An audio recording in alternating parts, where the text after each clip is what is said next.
As an American people, we have to recognize we are one collective society that is living on stolen land. So who are we to say that anybody is illegal on stolen land, right? David Hogg is a good friend of mine. People were asking me if I was paid by Governor Walz, and the fact of the matter is, I wish I was, because I would have made a lot of money, but I wasn't. I just genuinely love the man. I remember texting people back in February. I said, Walz, I'm not making this up. Back in February, I was saying that Walz would be an amazing VP to a number of my friends. Of course, I didn't expect that in this election season, though. I even called her the day before the shooting. To say what? Just to say, because I just finished up the documentary that I spent 2 months working on. David says he hid once he heard the first gunshot that day. On the day of the shooting, I got my camera and got on my bike and rode as fast as I could 3 miles from my house to the school to get as much video and get as many interviews as I could, because I knew that this could not be another mass shooting. This is not about us. All we're doing is telling the truth. David's father is former FBI, but he claims, despite some speculation, his dad has nothing to do with his views. I am not fed any lines. When I was going out, I was in shock. Yes, I don't know how to put this in perspective. Okay. So most of my friends that made it out, one of them went into a bathroom in the same, I believe, in the same hallway as the shooter. Oh, hold on. One of them went into the same bathroom, I believe, as the hallway shooter. Okay, you're fine, David, you're fine. Honestly, when I was going out, that was a bad choice. Hold on, It's okay, you're fine. actually, that was a bad choice because the janitor, he was in there at the same time, and he was in the bathroom, and he didn't know if he was going to live. Because we have a lot of fire alarms, a lot of fire drills at the school. After we heard the first gunshot, we initially thought it was a drill. While David admits his father is former FBI, he tells me he's not fed lines, and he doesn't understand why people are spreading false conspiracies. I grew up around guns because my dad was an FBI agent. My dad was an FBI agent. You know, my first time shooting guns was when I was in 4th grade. And I thought, what better way to demonstrate that I understand what I'm talking about here? As far as I know, I'm not too familiar with guns because I'm a pacifist. Right. But, well, I wasn't at the time, obviously, but,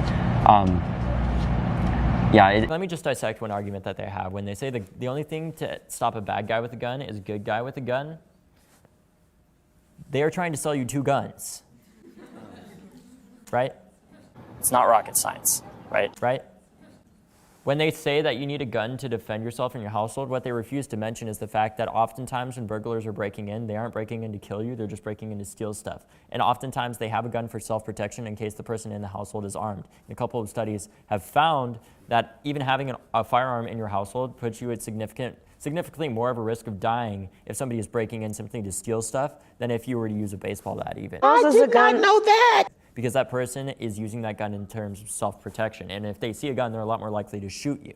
They don't talk about that. If somebody breaks into my house, they're getting shot. What did you both think about the president tweeting over the weekend? Very sad that the FBI missed all of the signals sent out by the Florida school shooter. This is not acceptable. They're spending too much time trying to prove Russian collusion with the Trump campaign. There is no collusion. Get back to basics and make us all proud. Yeah. I think it's disgusting personally. My father's a retired FBI agent, and the FBI are some of the hardest working individuals I've ever seen in my life. They work every day, 24/7, to ensure the lives of every single American in this country. And it's wrong that the president is blaming them for this. After all, he is in charge of the FBI. He can't put that off on them. He is in charge of them. And these people, what they love to do is push this off on the bureaucracy and say it's not them. He is in charge of the FBI. That's one of the executive branches. The executive branch is supposed to enforce laws, and as such, President Trump is in charge of that and the FBI. And I do want to reiterate the fact that he wants to discredit them in any way, and then he's trying to shift our focus onto them is disgusting. It's not acceptable. It is my privilege to appear before you today as the Deputy Director of the FBI. Unfortunately, as was disclosed by the FBI, we did receive 2 separate tips that we now know were related to the shooter, Nicholas Cruz.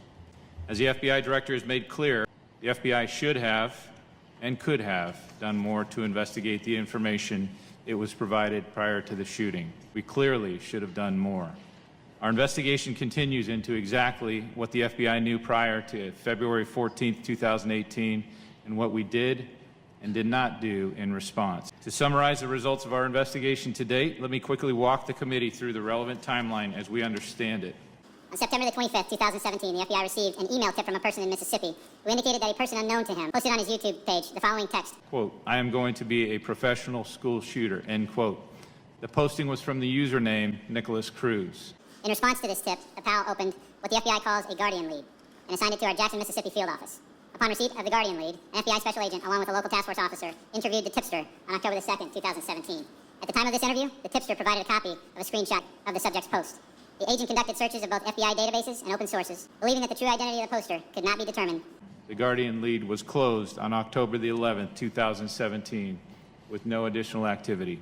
A few months later, on January the 5th, 2018, the FBI received another tip from someone who identified herself as a close friend of the Cruz family. The caller provided the following very explicit information about Cruz.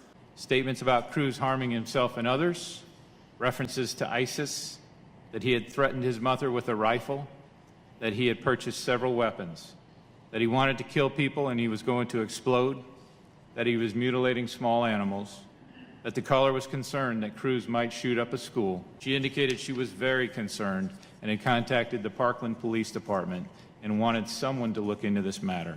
Upon finishing the call, the FBI operator conducted a search of FBI databases and found the closed Guardian lead, which was created previously in Mississippi. The operator then consulted with her supervisor, and the matter was closed. The information was never forwarded to a field office, nor to any of our state or local partners for further review or investigation.